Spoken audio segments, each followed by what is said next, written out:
आज मस्जिद गमामा की वीडियो लेके आए हूँ आपके सामने। बहुत तारीख़ी मस्जिद है, मस्जिद नबवी के बिल्कुल पास है। आप देखें तो एक साइड पे मस्जिद नबवी है और एक साइड पे मस्जिद गमामा है। और अगर आपको मैं दूसरी तरफ कैमरे में दिखाऊं तो साथ ये मस्जिद जो आपको सफ़ेद नज़र आ रही है मस्जिद अली अबी तालिब है। ये मस्जिद बहुत खूबसूरती है और इसके साथ ही ये मस्जिद अबू बकर सिद्दीक़ है। आप सल्लम ने यहाँ पे भी ईद की नमाज़ पढ़ाई है। मस्जिद गमामा की तो जो मेन तफसील है वो तो यही है कि गमामा एक बादल के टुकड़े को कहा जाता है। आप सल्लल्लाहु अलैहि वसल्लम धूप में काफ़ी ज़्यादा परेशानी में थे तो एक बादल का टुकड़ा आप सल्लल्लाहु अलैहि वसल्लम के सर के ऊपर आ गया था और उसने साया किया था। उस वजह से इस मस्जिद का नाम मस्जिद गमामा रखा गया है।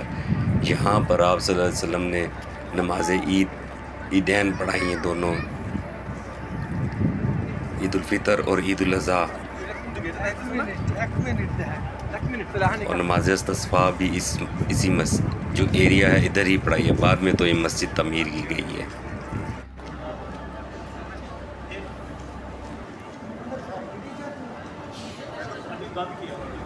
अभी जो आपको मैंने दिखाई है ये तो मस्जिद गमामा की मैंने आपको थोड़ी सी शार्ट तफसील बताई है। मुकम्मल मैं आपको दूसरी वीडियो में बताऊंगा क्योंकि आज मस्जिद जो है बंद थी अंदर से। मैंने आपको अंदर से भी विज़िट करवाना है इस मस्जिद का।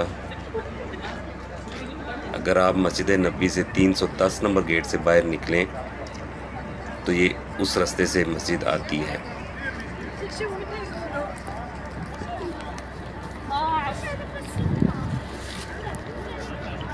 इसके दरमियान में आपने जो दो मसाजिद देखी हैं, मस्जिद अबी तालिब अली अबी तालिब और मस्जिद अबू बकर सिद्दीक़, इन दोनों की भी वीडियो इंशाल्लाह तफसील से बना के मैं नेक्स्ट अपलोड करूँगा। आप वो भी देखिएगा इंशाल्लाह। आपको मदीने की बरक़ात ज़ियारत इंशाल्लाह आपको बहुत बेहतरीन तरीके से मिलेंगी। व्यूअर्स, अल्लाह की दी हुई नेमतें रहमतें बरकतें समेटते रहेंगे। इंशाल्लाह नेक्स्ट वीडियो में मिलेंगे।